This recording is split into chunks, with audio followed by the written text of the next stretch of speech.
So we're generally working in these three areas.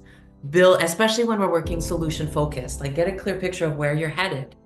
Connect to your why. Are you doing that? Build the plan to get there. And Constellation can help us even with that. Almost, I'll call that fairly transactional work.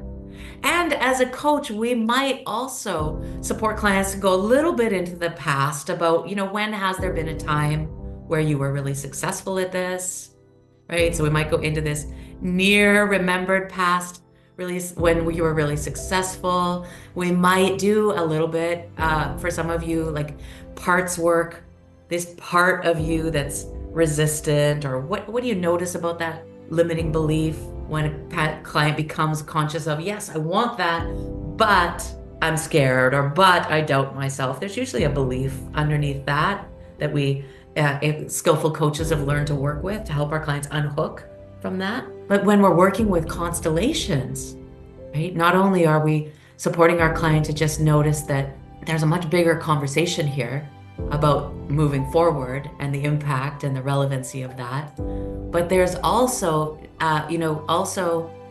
we can just be aware that maybe some of those patterns are coming from much deeper than our client might think, right? Their remembered experience, their birth experience, experiences of their ancestors that they are, of course, not even aware of. And I'm putting X's there, like these are like maybe the limiting beliefs or the difficulties, but there's also all of those resources back here that we tend to forget about. Milton Erickson would say life is 99% positive. Because this worked well enough that we are here. That's a miracle, right? That's pretty 99% positive. The fact that we're even here and all of those ancestors, in spite of their traumas, in spite of the things that they had to survive, they made it. They were successful because we're here. Goodness, how grateful.